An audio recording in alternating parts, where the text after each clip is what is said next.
ये घटना उनके साथ तब हुई जब वो क्रिसमस के समय अपने बच्चों को अच्छा गिफ्ट देने के लिए रात में एक्स्ट्रा टाइम ऑटो चलाते हैं और रात में एक ऐसी सवारी उन्हें मिलती है जो असल में कोई इंसान नहीं होता है बल्कि।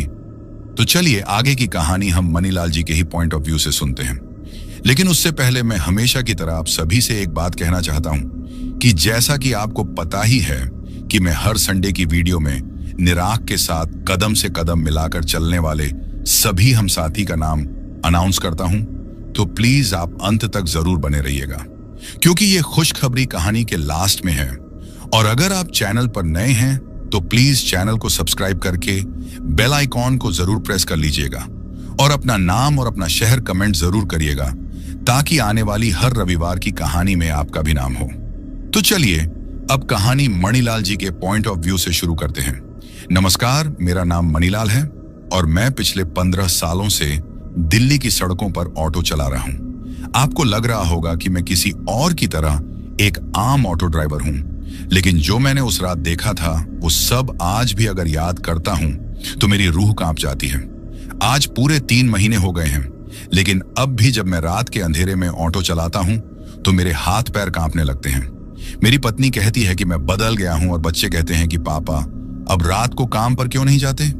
सच कहूं तो उस रात के बाद मैंने कसम खाई थी कि कभी भी सूर्यास्त के बाद ऑटो नहीं चलाऊंगा, लेकिन गरीबी का क्या करूं, पेट और परिवार की जिम्मेदारी सब कुछ करवाती है। केवल दिन की कमाई से घर नहीं चलता, इसलिए मजबूरी में फिर से रात की शिफ्ट शुरू करनी पड़ी। लेकिन अब मैं बहुत सावधान रहता हूं। कुछ रास्ते ऐसे हैं जिन पर मैं अब कभी नहीं जाता। कुछ इलाके ऐसे भी हैं जहां अगर कोई सवारी भी मिले तो मना कर देता हूं। आप सोच रहे होंगे कि मैं पागल हूं और हो सकता है कि आप सही कह रहे हों, लेकिन जो मैंने देखा है और जो महसूस किया है वो किसी भी इंसान को पागल बना सकता है। मैं आज आपको मेरी वही कहानी सुनाने वाला हूं। बस आप सभी लोग एक वादा करिए कि अगर आप कभी दिल्ली आए और रात के समय ऑटो लें तो मेरी बात मानकर कुछ जगहों से बचकर रहिएगा, क्योंकि कुछ चीजें ऐसी भी हैं जो इस दुनिया की नहीं हैं और वो इंसानों के बीच हमारे बीच घूमती रहती हैं।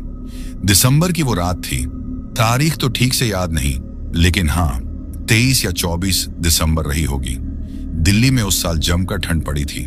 धुंध इतनी गहरी थी कि 2 कदम आगे का भी कुछ दिखाई नहीं दे रहा था। मैं हमेशा की तरह शाम के 5 बजे घर से निकला था। मेरा ऑटो थोड़ा पुराना मॉडल था, बजाज का 2008 मॉडल। हरे पीले रंग की पेंट अब उखड़ चुका था कई जगह से। इंजन की आवाज भी अजीब सी निकलती थी, जैसे कि कोई बूढ़ा आदमी खांसता हो, लेकिन चलता अच्छा था। पिछले 2 सालों से मैंने इसकी अच्छी देखभाल की थी। उस दिन मैंने अपनी पत्नी सरोज से कहा था कि आज जल्दी वापस आ जाऊंगा, कल क्रिसमस है और बच्चों के लिए कुछ लेकर आना है। उसने मुस्कुराकर कहा था कि हाँ, लेकिन ध्यान रखना, रात को इधर उधर मत जाना। काश मैंने उसकी बात सुनी होती। कनॉट प्लेस के पास मुझे पहली सवारी मिली। एक बुजुर्ग दंपत्ति था जो लाजपत नगर जाना चाहते थे। रास्ता अच्छा था, ट्रैफिक भी कम था। उन्होंने मुझे अच्छा पैसा दिया और मैं खुश था। रात के 9 बजे तक मैंने कई सवारियां ली। पैसे भी अच्छे मिल रहे थे, इसलिए मैंने सोचा कि आज थोड़ी देर और काम करूंगा, जिससे क्रिसमस पर बच्चों के लिए अच्छे अच्छे गिफ्ट्स ले सकूंगा। रात के 10:30 बजे मैं दरियागंज के पास था। रोड पर बहुत कम गाड़ियां थीं और ज्यादातर दुकानें भी अब तक बंद हो चुकी थीं। ठंड इतनी तेज थी कि मैंने ऑटो के साइड कवर लगा लिए थे। मेरे पास एक छोटा हीटर भी था जो बैटरी से चलता था। तभी मुझे रोड के किनारे एक छाया दिखी। पहले तो मुझे लगा कि कोई पेड़ का साया होगा, लेकिन जब मैं पास आया तो देखा कि एक आदमी खड़ा था। वो काले कपड़े पहने हुए था और उसका चेहरा धुंध की वजह से साफ दिखाई नहीं दे रहा था। मैंने ऑटो रोका और पूछा कि भैया कहाँ जाना है। उसने कोई जवाब नहीं दिया, बस धीरे धीरे मेरी ऑटो के पास आया। मुझे थोड़ा अजीब लगा, लेकिन मैंने सोचा कि शायद ठंड की वजह से उसे सुनाई नहीं दिया, इसलिए मैंने फिर पूछा कि अरे भाई साहब कहाँ जाना है। तब उसने अपना चेहरा उठाया। धुंध के कारण उसका चेहरा साफ तो नहीं दिखा, लेकिन उसकी आंखें बहुत अजीब थीं, एकदम काली, जैसे कोई गहरा कुआं हो। उसने धीमी आवाज में कहा, लाल किला। क्या लाल किला, और वो भी इस वक्त? वहां तो सब बंद होगा। मैंने कहा चलिए। उसने सिर्फ इतना कहा और ऑटो में बैठ गया। मुझे पहले तो थोड़ी हिचकिचाहट हुई, लेकिन फिर सोचा कि शायद वो कहीं आसपास ही रहता हो। लाल किले के आसपास कई गलियां हैं, शायद वहीं उतरना चाहता हो। मैंने ऑटो स्टार्ट किया और दरियागंज से लाल किले की तरफ चल दिया। लाल किले का रास्ता दरियागंज से ज्यादा दूर नहीं था, लेकिन उस रात वो रास्ता बहुत लंबा लग रहा था। मेरे पीछे वो आदमी बिल्कुल चुप था, न कोई बात, न कोई आवाज। मैंने कई बार रियर व्यू मिरर में उसे देखने की कोशिश की, लेकिन धुंध और अंधेरे की वजह से ज्यादा कुछ दिखाई नहीं दे रहा था। जब हम चांदनी चौक के पास पहुंचे तो मैंने बातचीत शुरू करने की कोशिश की। मैंने कहा कि बहुत ठंड है आज, लेकिन उधर से कोई जवाब नहीं आया। फिर मैंने पूछा कि आप यहीं रहते हैं क्या, लेकिन फिर भी कोई जवाब नहीं। मुझे लगा कि शायद वो सो रहा है या फिर उसे कोई परेशानी है। मैंने फिर आवाज लगाई, अरे भाई साहब, आप ठीक तो हैं ना? तब उसने जवाब दिया, लेकिन उसकी आवाज बहुत धीमी और अजीब थी, जैसे कोई बहुत दूर से बोल रहा हो। हाँ, चलते रहिए। मुझे कुछ अजीब लगा। उसकी आवाज में कुछ तो ऐसा था जो मुझे बेचैन कर रहा था, लेकिन मैंने अपने मन की बात को दबाया और आगे बढ़ता रहा। जब हम लाल किले के मेन गेट के पास पहुंचे तो मैंने ऑटो रोका और बोला, आ गया लाल किला, अब कहां जाना है? उसने कुछ नहीं कहा। मैंने फिर से रियर व्यू मिरर में देखा। तब मुझे एक अजीब चीज दिखी, वो ये कि मिरर में सिर्फ खाली सीट दिखाई दे रही थी। मैंने तुरंत पीछे मुड़कर देखा तो वो आदमी वहीं बैठा था, लेकिन मिरर में वो दिखाई क्यों नहीं दे रहा था? मैंने अपनी आंखें ये सोचकर मल ली कि शायद धुंध की वजह से कुछ गलत दिख रहा हो। मैंने फिर से मिरर देखा और इस बार वो दिखाई तो दे रहा था, लेकिन उसका चेहरा बहुत ही धुंधला था, जैसे कि कोई परछाई हो। मैंने हिम्मत जुटाकर पूछा कि यहां से आगे कहां चलना है? उसने कहा, यमुना के किनारे। यमुना का किनारा लाल किले के ठीक पीछे था और उस वक्त वहां कोई भी नहीं होता था, खासकर रात के समय। लेकिन ग्राहक की मर्जी, मैं वहां ले चलने को तैयार था। हमने लाल किले के पिछले हिस्से का रास्ता लिया। वो रास्ता बहुत संकरा था और अंधेरा भी ज्यादा था। स्ट्रीट लाइट्स भी कम थी। मेरे ऑटो की हेडलाइट ही एकमात्र रोशनी का स्रोत थी। जैसे जैसे हम यमुना के किनारे के पास आते गए, हवा और भी ठंडी होती गई। अजीब बात यह थी कि धुंध भी और गहरी होती जा रही थी। मैंने कभी इतनी गहरी धुंध नहीं देखी थी। तभी मुझे एक और अजीब बात दिखी, वो ये कि मेरी जो सांस निकल रही थी ठंड की वजह से, वो दिखाई दे रही थी, लेकिन पीछे बैठे उस आदमी की सांस दिखाई नहीं दे रही थी। मैंने अपने आप को समझाया कि शायद मैं ज्यादा ही सोच रहा हूं। हो सकता है उसने मुंह पर कुछ लपेट रखा हो। हम यमुना के किनारे पहुंच गए। वहां बिल्कुल सन्नाटा था, केवल पानी की आवाज सुनाई दे रही थी और दूर दूर तक कोई दिखाई भी नहीं दे रहा था। उसने कहा कि बस यहीं उतार दीजिए। मैंने कहा कि यहां? इस वक्त? भाई यहां कुछ नहीं है, यहीं उतारिए, उसने फिर से कहा, लेकिन इस बार उसकी आवाज में कुछ और था, कुछ ऐसा जिसने मेरी रीढ़ में सिहरन भर दी। मैंने ऑटो रोका और बोला, पैसे? पैसे? उसने कहा। मैंने कहा कि हाँ, पैसे। मैं इंतजार करने लगा, लेकिन उसने कोई पैसे नहीं दिए। फिर वो धीरे धीरे ऑटो से उतरा। भैया पैसे? मैंने फिर कहा। उसने मेरी तरफ देखा। इस बार उसका चेहरा थोड़ा साफ दिखा। जो मैंने देखा वो मुझे जिंदगी भर याद रहेगा। उसका चेहरा बिल्कुल सफेद था, जैसे किसी ने चुने से रंग दिया हो, और उसकी आंखें बिल्कुल काली थीं, जैसे कोई अंधा कुआं हो। कोई पुतली नहीं, कोई सफेदी नहीं, सिर्फ काला अंधेरा। पैसे तुम्हें बाद में मिलेंगे, उसने कहा। उसकी आवाज अब बिल्कुल अलग थी, जैसे कई आवाजें एक साथ बोल रही हों। मैं डर गया, मेरे हाथ कांपने लगे। नहीं भाई, पहले पैसे दो फिर जाना, मैंने हिम्मत जुटाकर कहा। वो हंसा। उसकी हंसी इतनी डरावनी थी कि मेरे रोंगटे खड़े हो गए, जैसे कोई सियार रो रहा हो। तुम बहुत जल्दी में हो मणिलाल, उसने कहा। मैं चौंक गया। मैंने उसे अपना नाम कब बताया? तुम मेरा नाम कैसे जानते हो? मैंने कांपती आवाज में पूछा। मैं बहुत कुछ जानता हूं, उसने कहा। तुम्हारी पत्नी सरोज का नाम भी जानता हूं, तुम्हारे बेटे राहुल और बेटी प्रिया का नाम भी। अब मेरे होश उड़ गए थे। ये आदमी मेरे परिवार के बारे में कैसे जानता था? तुम कौन हो? मैंने पूछा। उसने कहा कि मैं वो हूं जो तुम्हारा इंतजार कर रहा था। तुम यहां आओगे ये मुझे पहले से पता था। मैं इतना सुनते ही अपने ऑटो को स्टार्ट करने की कोशिश करने लगा, लेकिन वो स्टार्ट ही नहीं हुआ। मैंने कई बार कोशिश की, लेकिन इंजन मुर्दा पड़ा था। वो आदमी अब मेरी ऑटो के पास आकर खड़ा हो गया और बोला कि घबराओ मत मनीलाल, मैं तुम्हें कुछ नहीं करूंगा, बस तुमसे एक काम है। मैंने पूछा, क्या क्या काम? तुम्हें किसी को लेकर आना है यहां, उसने कहा। मैंने पूछा, किसे लाना है? वो बोला कि वो तुम्हें बताया जाएगा जब वक्त आएगा। मैं कुछ समझ नहीं पा रहा था, मैं सिर्फ वहां से भागना चाहता था। तभी मेरा ऑटो अपने आप स्टार्ट हो गया। जाओ, उसने कहा, लेकिन याद रखना तुम्हें फिर से यहां आना है। मैंने तुरंत ऑटो को रिवर्स गियर में डाला और वहां से निकलने की कोशिश करने लगा। जब मैं पीछे कूदा तो वो आदमी वहीं खड़ा था, लेकिन जैसे जैसे मैं दूर होता गया वो धुंध में कहीं गायब हो गया। मैं जल्दी जल्दी वहां से निकला और सीधा घर की तरफ भागा। हड्डियां जमा देने वाली इस भयानक ठंड में भी मुझे पसीना आ रहा था। मैं घर पहुंचकर सीधे बिस्तर पर गिर गया। सरोज अभी भी जाग रही थी। क्या हुआ? तुम इतने घबराए हुए क्यों हो? उसने पूछा। मैं उसे क्या बताता, वो यकीन भी नहीं करती। मैंने कहा, कुछ नहीं, बस थक गया हूं। लेकिन रात भर मुझे नींद नहीं आई। जब भी आंखें बंद करता तो वो चेहरा सामने आ जाता, वही काली आंखें और वही डरावनी हंसी।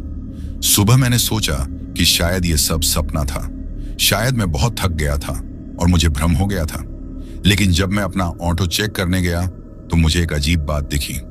मेरी ऑटो की पिछली सीट पर एक निशान था, जैसे कोई बहुत ठंडी चीज रखी गई हो, और वो निशान बिल्कुल इंसान के बैठने जैसा था। मैंने उस दिन ऑटो नहीं चलाया, पूरा दिन घर पर ही रहा। सरोज ने कई बार मुझसे पूछा कि क्या बात है, तुम इतने घबराए हुए क्यों हो? लेकिन मैं कुछ नहीं बोला और बात ये कहकर टाल दी कि तबीयत थोड़ी ठीक नहीं है। दूसरे दिन मैंने हिम्मत करके दिन में ऑटो चलाया। दिन में तो सब कुछ सामान्य था, ग्राहक मिले, अच्छी कमाई हुई और शाम होते ही मैं घर वापस आ गया। 3-4 दिन ऐसे ही निकले। मैंने अब रात में ऑटो चलाना बिल्कुल ही बंद कर दिया, लेकिन घर की आर्थिक स्थिति खराब होने लगी। दिन की कमाई से गुजारा नहीं हो रहा था। 5वें दिन सरोज ने कहा कि बात क्या है, तुम रात को काम पर क्यों नहीं जाते? पैसे की तंगी हो रही है। मैं क्या बताता कि रात को काम पर जाने से डर रहा हूं। मैंने कहा, बस तबीयत ठीक नहीं है। उसने कहा कि तबीयत ठीक नहीं है तो डॉक्टर को दिखाओ। 6ठे दिन मैंने सोचा कि शायद वो सब मेरा भ्रम था। हो सकता है मैं ज्यादा फिल्में देखता हूं, इसलिए ऐसा महसूस हुआ, या फिर कुछ और हो सकता है। मैंने फैसला किया कि आज रात फिर से काम पर जाऊंगा। शाम के 6 बजे मैं घर से निकला। सरोज खुश थी कि मैं फिर से काम पर जा रहा हूं। रात के 9 बजे तक सब कुछ एकदम ठीक ही था। कई सवारियां मिली, अच्छा पैसा कमाया। मैंने सोचा कि वाकई वो सब मेरा भ्रम ही था। लेकिन रात के 10:30 बजे जब मैं कनॉट प्लेस के पास था तो मेरा मोबाइल बजा। मैंने फोन उठाकर हेलो बोला। दूसरी तरफ से कोई आवाज नहीं आई, सिर्फ अजीब सी आवाजें आ रही थी, जैसे कोई हवा के झोंके की आवाज हो या फिर पानी के बुलबुले की। हेलो, कौन है? मैंने फिर पूछा। तभी उस अजीब आवाज के बीच से एक आवाज आई, वही आवाज जो मैंने उस रात सुनी थी। मनीलाल। मेरे हाथ से फोन गिर गया। मैंने तुरंत फोन उठाया और काटने की कोशिश की, लेकिन फोन कट ही नहीं रहा था। तुम भूल गए हो क्या? वो आवाज फिर आई। कौन हो तुम? मुझे परेशान क्यों कर रहे हो? मैंने चिल्लाकर कहा। वो बोला कि मैंने कहा था ना कि तुम्हें फिर से आना है। मैंने कहा कि नहीं, मैं कहीं नहीं आऊंगा। तभी फोन कट गया। मैं बहुत घबराया हुआ था। मैंने तुरंत ऑटो घर की तरफ मोड़ा, लेकिन अभी मैं 2 किलोमीटर भी नहीं गया था कि फिर से फोन आया। इस बार मैंने फोन नहीं उठाया, लेकिन फोन बजता ही रहा। आधे घंटे तक लगातार बजता रहा। जब मैं घर पहुंचा तो फोन बंद हो गया। घर में सरोज ने पूछा कि आज इतनी जल्दी कैसे आ गए, तबीयत ठीक नहीं लग रही। मैंने कहा, उस रात फिर से मुझे नींद नहीं आई। मैं सोच रहा था कि क्या करूं, पुलिस को बताऊं, लेकिन क्या वो मानेगी या कहेगी कि मैं पागल हूं। अगली सुबह मैंने अपने दोस्त रमेश को सब कुछ बताया। रमेश भी ऑटो ड्राइवर है और पिछले 20 सालों से इस काम में है। रमेश ने कहा कि यार, तू ज्यादा फिल्में देखता है इसलिए ऐसा लग रहा है, ये सब कुछ नहीं होता, तेरा दिमाग खराब हो गया है। लेकिन रमेश, मैंने सच में देखा है, मैंने कहा। रमेश बोला, अच्छा, अगर तुझे इतना डर लगता है तो आज रात मैं तेरे साथ चलूंगा, देखते हैं कि कौन सा भूत आता है। मुझे रमेश के साथ होने से थोड़ा अच्छा लगा। मैंने सोचा कि अगर कोई और भी मेरे साथ होगा तो मैं डर नहीं पाऊंगा। उस शाम रमेश मेरे घर आया। उसके पास अपना ऑटो था लेकिन वो मेरे साथ मेरे ऑटो में बैठा और हंसकर बोला कि चल यार, आज देखते हैं कि तेरे भूत की क्या औकात है। मैं अब भी डराया हुआ था, लेकिन रमेश के साथ होने से थोड़ी हिम्मत मिल रही थी। हम शाम के 6 बजे घर से निकले। पहले कुछ घंटे सब कुछ ठीक रहा। हमें कई सवारियां मिली। रमेश कस्टमर से हंसी मजाक कर रहा था। मैं भी धीरे धीरे रिलैक्स हो रहा था। रात के 10 बजे हम इंडिया गेट के पास थे। तभी रमेश ने कहा कि यार, मुझे पेशाब आ रही है, कहीं रोक। मैंने ऑटो एक तरफ रोका। रमेश उतरकर पास के पेड़ के पीछे गया। मैं उसका ऑटो में ही इंतजार कर रहा था कि तभी मेरा फोन फिर से बजा। मैंने फोन उठाकर हेलो बोला। मणिलाल, वही आवाज थी। मेरी सांस फूलने लगी। कौन है? मुझे परेशान मत करो प्लीज। उस आवाज ने कहा कि तुमने अपने दोस्त को साथ लाया है। मैं चौंक गया। वो कैसे जानता था कि रमेश मेरे साथ है? मैंने कांपते हुए पूछा, तुम हमें देख रहे हो क्या? मैं सब कुछ देख रहा हूं, उस आवाज ने कहा। तुम्हारा दोस्त अभी पेड़ के पीछे है। उसने पीली शर्ट पहनी है। मेरे होश उड़ गए क्योंकि रमेश ने सच में पीली शर्ट पहनी थी। तुम कहां हो? मैंने चारों तरफ देखते हुए पूछा। पास में, उस आवाज ने कहा। बहुत पास में। तभी मैंने देखा कि रमेश वापस आ रहा है। वो ऑटो में बैठा और पूछा कि कौन था फोन में। मैंने फोन काट दिया और कहा कि कोई नहीं, गलत नंबर था बस। लेकिन अभी मैंने यह कहा ही था कि फोन फिर से बजा और इस बार रमेश ने भी सुना। रमेश ने कहा कि उठाना फोन। मैंने हिचकिचाते हुए फोन उठाया। उस आवाज ने कहा कि मणिलाल, फोन अपने दोस्त को दे दो। क्यों? मैंने पूछा। उसने फिर कहा कि दे दो। रमेश ने इशारा किया कि फोन मुझे दे। मैंने मना किया, लेकिन रमेश ने जबरदस्ती फोन छीन लिया। हेलो, कौन बोल रहा है? रमेश ने कहा। फिर कुछ सेकंड तक रमेश चुप रहा। उसका चेहरा धीरे धीरे सफेद होता गया। कौन है तू? रमेश ने कांपती आवाज में पूछा। फिर अचानक रमेश ने फोन फेंक दिया। फोन जमीन पर गिरकर टूट गया। मैंने पूछा कि क्या हुआ? उसने क्या कहा? रमेश कुछ नहीं बोला। वो सिर्फ मुझे घूरता रहा। मैंने पूछा कि रमेश, क्या बात है? रमेश ने धीमी आवाज में कहा कि चल यहां से निकल। उसने कहा कि क्या हुआ था? मैंने कहा कि बाद में बताऊंगा, पहले यहां से निकलते हैं। मैंने ऑटो स्टार्ट किया और हम वहां से निकले। लेकिन अभी हम कुछ दूर ही गए थे कि रमेश ने कहा, रोक ऑटो। मैंने पूछा कि क्यों यार ऐसा? वो बोला कि मैं उतरूंगा। मैंने कहा कि क्यों भाई, क्या हुआ? रमेश ने अपना सिर पकड़ लिया। यार, मैं नहीं रुक सकता तेरे साथ, मुझे घर जाना है। मैंने कहा कि लेकिन तूने कहा था ना कि तू मेरे साथ रहेगा। तो फिर? रमेश ने कहा कि मैंने वो सुना है, जो तूने सुना था वो इंसान नहीं है। मैंने पूछा कि क्या कहा था उसने? रमेश ने मेरी तरफ देखा। उसकी आंखों में डर था। वो डरते हुए बोला कि उसने कहा कि मैं घर जाकर अपनी बीवी से यह कह दूं कि कल मेरी एक्सीडेंट में मौत हो जाएगी अगर मैं तेरे साथ रहूंगा।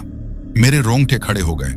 रमेश फिर बोला कि उसने कहा था कि मैं सिर्फ 1 घंटे के लिए आया था तेरी मदद करने। अब मेरा काम खत्म। रमेश ने जल्दी जल्दी ऑटो से अपना बैग निकाला और बोलते हुए ऑटो से उतर गया कि सॉरी यार, लेकिन मैं अपने परिवार को खतरे में नहीं डाल सकता। रमेश अब जा चुका था और मैं अब अकेला रह गया था। रमेश के जाने के बाद मैं बहुत घबराया गया था। अब मेरे पास कोई नहीं था। मैंने सोचा कि घर चला जाऊं, लेकिन तभी मुझे एक आवाज सुनाई दी, मणिलाल। मैंने चारों तरफ देखा, लेकिन कोई नहीं था। मणिलाल! फिर से वही आवाज आई। इस बार आवाज मेरे ऑटो के अंदर से आ रही थी। मैंने पीछे देखा, लेकिन वहां भी कोई नहीं था। मैंने पूछा कि कहां हो तुम? तभी एक आवाज आई कि मैं यहीं हूं तुम्हारे साथ। मैं बहुत डर गया था। मैंने कहा कि मुझे दिखाई क्यों नहीं दे रहे? आवाज ने कहा कि दिखना जरूरी है क्या? मैं हमेशा तुम्हारे साथ हूं। मैंने ऑटो स्टार्ट करने की कोशिश की, लेकिन वो स्टार्ट नहीं हुआ। आवाज ने कहा कि भागने की कोशिश मत करो, तुम्हारे परिवार का क्या होगा? मैंने गिड़गिड़ाते हुए कहा कि मेरे परिवार को कुछ भी मत करना। उसने कहा कि मैं कुछ नहीं करूंगा, बशर्ते तुम मेरी बात मानो। मैंने पूछा कि क्या चाहिए तुम्हें? वो बोला कि बस तुम्हें एक काम करना है। आज से 1 हफ्ते बाद तुम्हें लाल किले के पास जाना है। वहां तुम्हें एक लड़की मिलेगी, उसे यमुना के किनारे लेकर आना है। मैंने पूछा कि कैसी लड़की? उसने कहा, सफेद कपड़े पहने हुए, लंबे बाल होंगे और वो तुमसे कहेगी कि उसे यमुना के किनारे जाना है। मैंने पूछा, फिर? उसने कहा कि फिर तुम उसे यहां छोड़ देना बस। मैंने पूछा, लेकिन क्यों? वो कौन है? उसने थोड़ी सख्त आवाज में कहा कि सवाल मत पूछो, बस वो करो जो मैंने कहा है। मैंने हिम्मत जुटाकर कहा कि अगर मैं नहीं माना तो? तभी अचानक मेरे ओंठों का तापमान बहुत ठंडा हो गया, जैसे किसी ने फ्रिज खोल दिया हो। मैं कांपने लगा। तुम्हारी बेटी प्रिया कल स्कूल से वापस नहीं आएगी, आवाज ने कहा। मैं चिल्लाया, नहीं, उसे कुछ मत करना। वो बोला कि तो फिर मेरी बात मानो। अचानक तापमान वापस सामान्य हो गया और मेरे ऑटो का इंजन अपने आप स्टार्ट हो गया।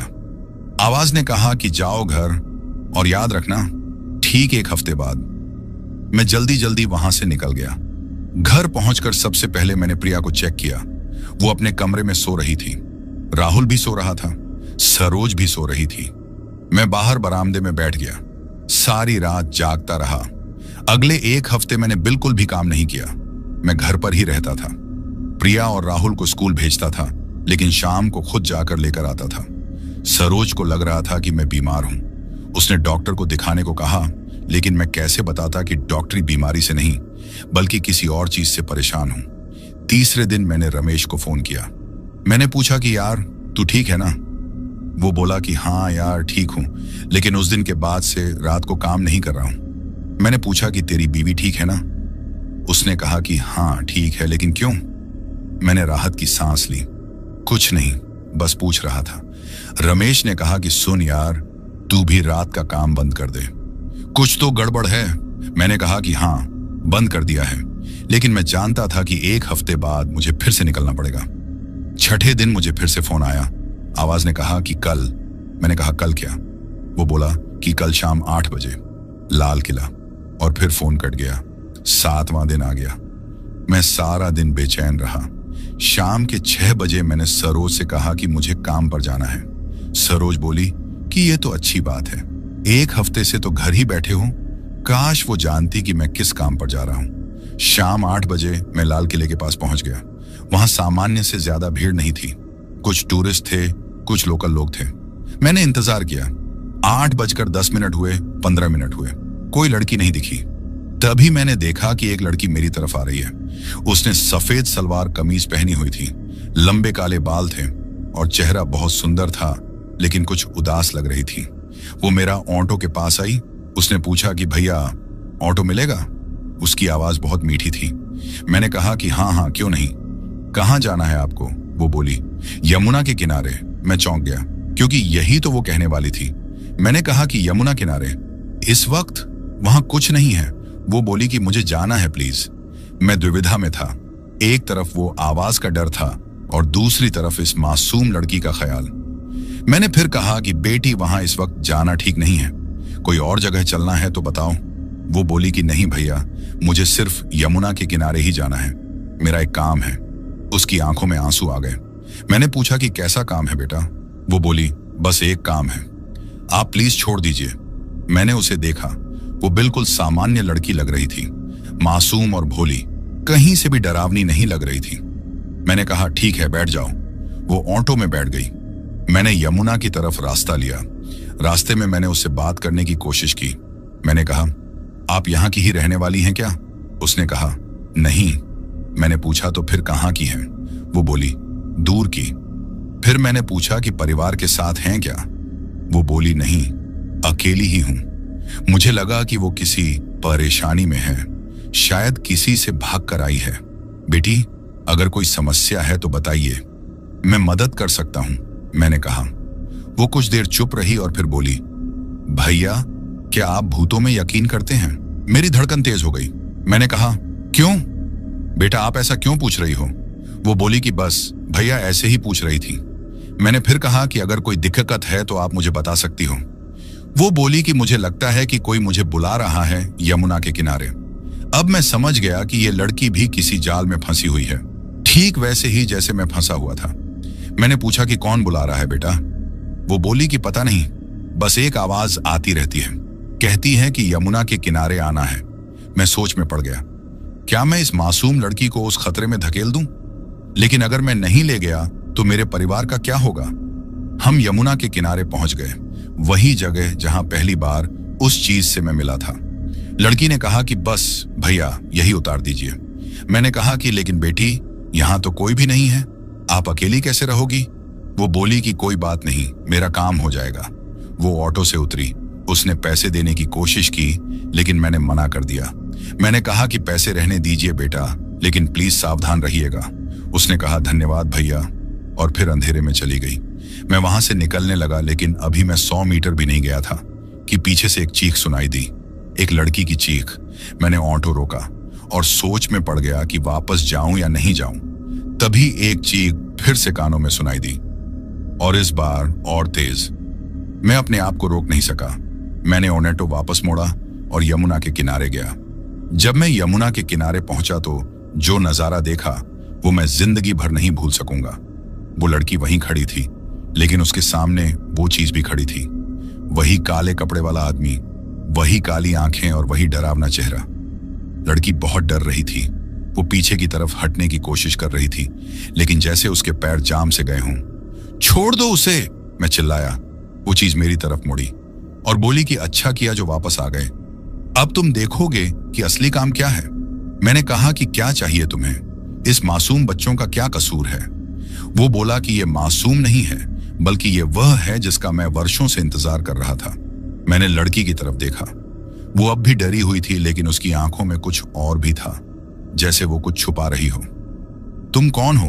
मैंने उस चीज से पूछा। वो बोला कि मैं राजू हूं, राजू कुमार। मैं सोच में पड़ गया, क्योंकि ये नाम कहां सुना सुना सा लग रहा था। राजू कुमार, लेकिन कहां सुना था? तभी उसने कहा कि 5 साल पहले मैं भी ऑटो ड्राइवर था, ठीक तुम्हारी ही तरह। अब मुझे याद आया। राजू कुमार, 5 साल पहले एक ऑटो ड्राइवर गायब हो गया था। उसकी लाश यमुना में मिली थी। तुम तो मर चुके हो ना? मैंने कांपते हुए पूछा। वो बोला कि हाँ, मैं मर चुका हूं, लेकिन मेरी आत्मा यहीं भटक रही है, क्योंकि मैंने अपना काम पूरा नहीं किया था। मैंने पूछा कि कैसा काम? उसने लड़की की तरफ इशारा किया और बोला कि इसे यहां लाना था। ये वही लड़की है जिसकी वजह से मैं मरा था। मैंने लड़की की तरफ देखा। अब उसका चेहरा बदल रहा था, डर कम हो रहा था और कुछ और ही भाव आ रहे थे। मैंने उससे पूछा कि क्या मतलब? वो बोला कि 5 साल पहले ये लड़की मेरी ऑटो में बैठी थी।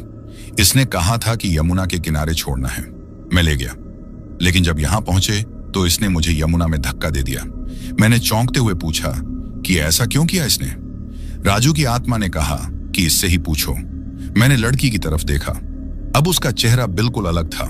मासूमियत बिल्कुल गायब हो चुकी थी और उसकी जगह एक अजीब सी मुस्कान थी। लड़की ने कहा, क्योंकि मुझे मजा आता है, मुझे लोगों को मारने में मजा आता है। यह सुनकर मेरे रोंगटे खड़े हो गए। ये कैसी लड़की थी यार? मैंने पूछा कि तुम इंसान ही हो या फिर कुछ और? लड़की बोली कि मैं इंसान हूं, लेकिन एक खास किस्म की इंसान। मैं एक सीरियल किलर हूं। राजू की आत्मा ने कहा कि इसने न सिर्फ मुझे मारा है, बल्कि इससे पहले भी कई लोगों को मारा है।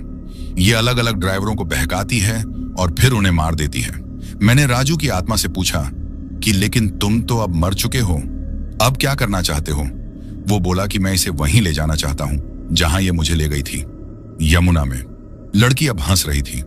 तुम मुझे कुछ नहीं कर सकते, मैं जिंदा हूं और तुम मर चुके हो।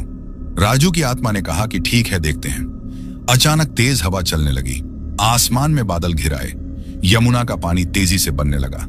लड़की अब डरने लगी। उसने चिल्लाकर कहा कि यह क्या हो रहा है? राजू की आत्मा ने अपना हाथ उसकी तरफ बढ़ाया।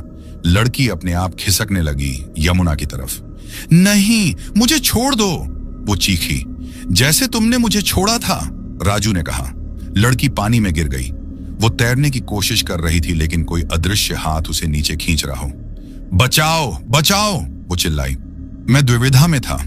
एक तरफ वो सीरियल किलर थी, दूसरी तरफ एक डूबती हुई लड़की थी। मैंने यमुना में कूदकर उसे बचाने की कोशिश की, लेकिन राजू की आत्मा ने मुझे रोक दिया। बोला कि मत करो, ये तुम्हें भी मार देगी। लेकिन मैंने इतना कहा ही था कि राजू बोला कि इसने कितने मासूम लोगों को मारा है, अब इसकी बारी है। लड़की का सिर पानी के नीचे चला गया। कुछ बुलबुले आए और फिर सब एकदम शांत हो गया। राजू की आत्मा मेरी तरफ मुड़ी।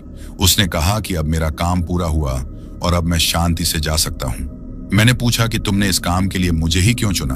वो बोला, क्योंकि तुम एक अच्छे इंसान हो तुमने उस लड़की को बचाने की कोशिश भी की जबकि जानते थे कि वो खतरनाक है।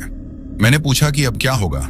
वो बोला कि अब कुछ नहीं होगा, तुम अपनी जिंदगी जीते रहो, लेकिन याद रखना, हमेशा सावधान रहना।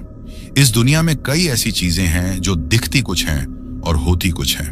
राजू की आत्मा धीरे धीरे गायब होने लगी। उसने जाते जाते एक आखिरी बात कही कि अगर कभी कोई अजनबी रात में बैठे और कहे कि यमुना के किनारे जाना है तो सीधा मना कर देना, और वो गायब हो गया। मैं अब वहां अकेला खड़ा था। यमुना का पानी फिर से शांत हो गया था। हवा भी थक गई थी, जैसे कुछ हुआ ही ना हो। लेकिन मैं जानता था कि जो कुछ हुआ था वो एकदम सच था। उस लड़की की चीखें अब भी मेरे कानों में गूंज रही थीं। मैं जल्दी जल्दी अपने ऑटो में बैठा और वहां से निकला। रास्ते भर मैं यही सोचता रहा कि क्या सच में वो लड़की एक सीरियल किलर थी, और अगर थी भी तो कितने लोगों को मारा होगा, और राजू से क्या दुश्मनी थी उसकी। घर पहुंचकर मैंने इंटरनेट पर सर्च किया, Delhi serial killer girls type किया। जो मिला उससे मेरे होश उड़ गए। पिछले 2 सालों में दिल्ली में 7 ऑटो टैक्सी ड्राइवर गायब हुए थे और उनकी लाशें यमुना में ही मिली थीं, और सभी के साथ एक ही पैटर्न था कि किसने उन्हें यमुना के किनारे बुलाया था। पुलिस को शक था कि कोई सीरियल किलर है, लेकिन कोई सुराग नहीं मिल रहा था। और सबसे चौंकाने वाली बात तो यह थी कि सभी मृतक ड्राइवरों ने अपने परिवार को बताया था कि वो किसी लड़की को यमुना के किनारे छोड़ने जा रहे हैं, और राजू कुमार भी उन्हीं में से एक था। अब मुझे समझ आया कि वो आत्मा सच कह रही थी। वो लड़की वाकई में एक सीरियल किलर थी, लेकिन मन में अभी भी बहुत सारे सवाल थे कि वो लड़की कौन थी, कहां से आती थी, और सबसे बड़ा सवाल कि अगर वो मर गई तो क्या अब सब खत्म हो गया। अगले दिन मैंने न्यूज चेक की, लेकिन कोई खबर नहीं थी कि किसी लड़की की लाश यमुना में मिली हो। मैंने सोचा कि शायद पुलिस को अभी तक पता नहीं चला हो, या फिर वो अभी भी जिंदा है। यह सोचकर ही मेरी रीढ़ में सिहरन दौड़ गई। अगले 3 दिन तक मैंने काम नहीं किया। घर पर बैठकर उन गायब हुए ड्राइवरों के बारे में पढ़ता रहा। चौथे दिन शाम को मुझे रमेश का फोन आया। उसने कहा कि यार, एक अजीब बात हुई है। मैंने पूछा कि क्या हुआ। वो बोला कि आज एक लड़की आई थी मेरे पास, सफेद कपड़े पहने हुई थी। कहने लगी कि यमुना के किनारे जाना है। मेरा दिल जोर से धड़कने लगा। मैंने पूछा कि तो फिर तुमने क्या कहा। उसने कहा कि मैंने मना कर दिया, तेरी वजह से अब रात को उस तरफ जाने से डरता हूं। मैंने कहा कि अच्छा किया। वो बोला कि लेकिन अजीब बात यह है कि वो लड़की बिल्कुल वही थी जैसी तूने बताई थी, लंबे बाल और सुंदर चेहरा। मेरे होश उड़िए गए। मैं बड़बड़ाया कि वो अभी भी जिंदा है।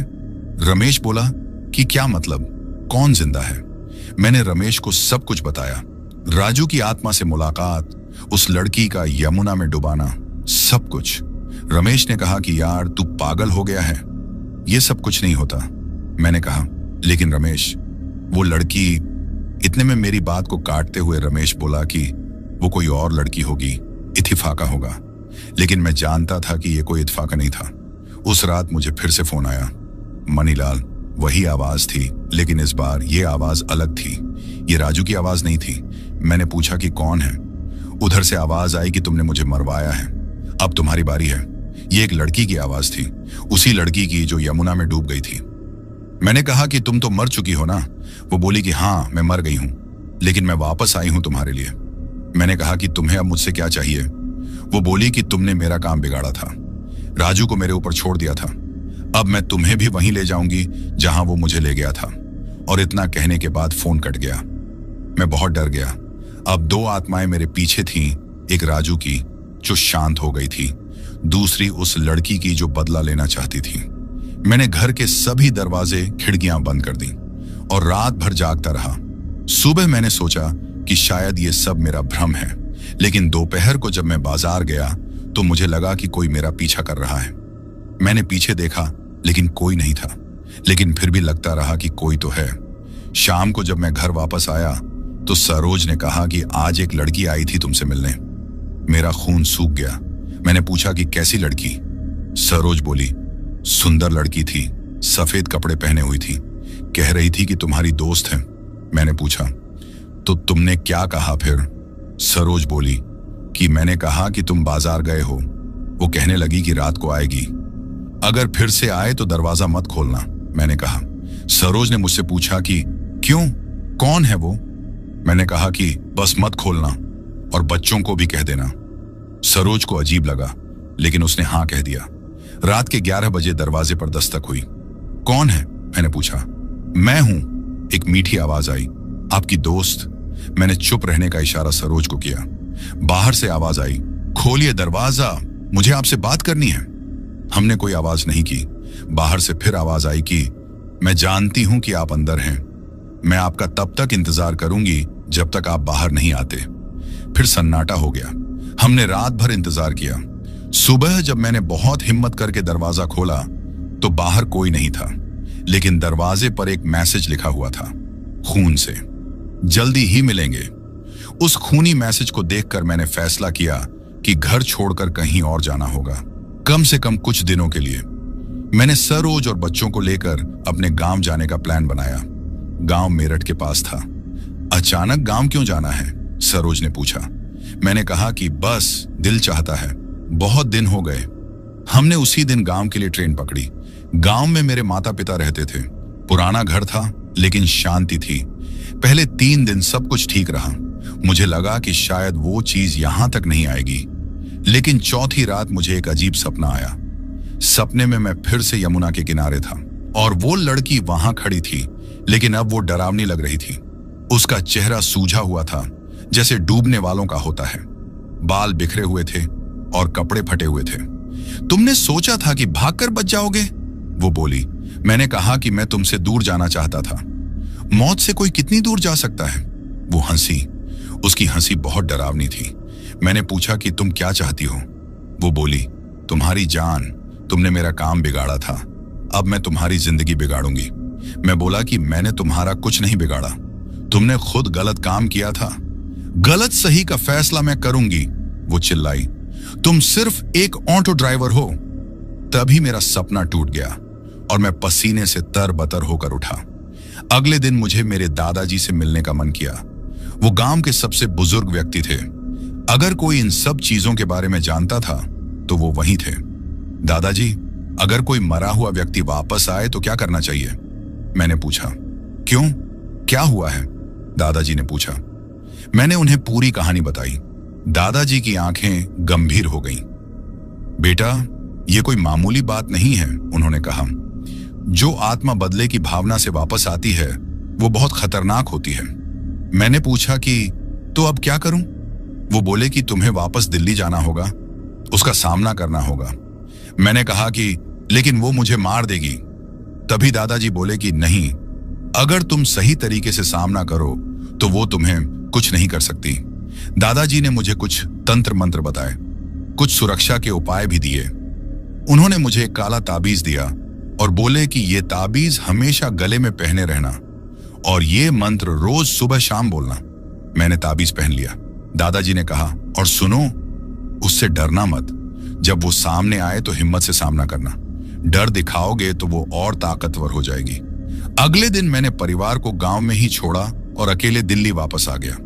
दिल्ली पहुंचते ही मुझे एक अजीब सा एहसास हुआ, जैसे कोई मेरा इंतजार कर रहा हो।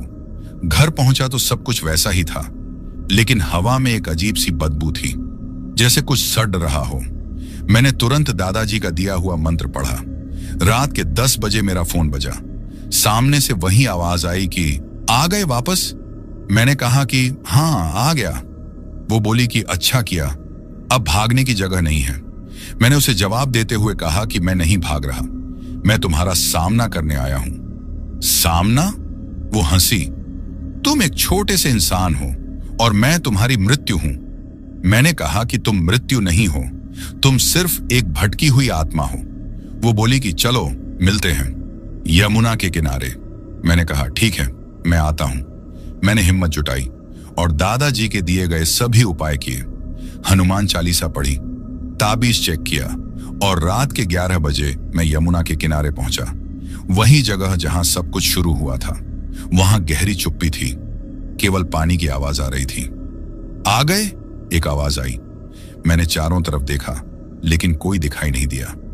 कहां हो तुम? मैंने पूछा। जवाब में एक आवाज आई कि मैं यहां हूं। और अचानक मेरे सामने वो लड़की प्रकट हो गई, लेकिन अब वो बिल्कुल अलग दिख रही थी। उसका चेहरा सड़ा हुआ था, आंखें लाल थीं, कपड़े गीले और फटे हुए थे। उसने पूछा कि डर नहीं लगा? नहीं, मैंने हिम्मत दिखाते हुए कहा, मैं तुमसे नहीं डरता। वो बोली, झूठ, तुम डर रहे हो? मैं सूंघ सकती हूं तुम्हारा डर। मैंने कहा कि हो सकता है थोड़ा डर लगा हो, लेकिन मैं भागने नहीं आया। वो बोली, तो फिर क्यों आए हो? मैं बोला, तुम्हें समझाने कि तुम गलत कर रही हो। वो जोर से हंसी। उसकी हंसी से पूरा माहौल कांप गया। वो बोली कि समझाने मुझे? तुम जानते हो कि मैंने कितने लोगों को मारा है? मैं बोला कि जानता हूं कि तुमने राजू और 6 और ड्राइवरों को मारा है। सिर्फ 7? वो फिर हंसी।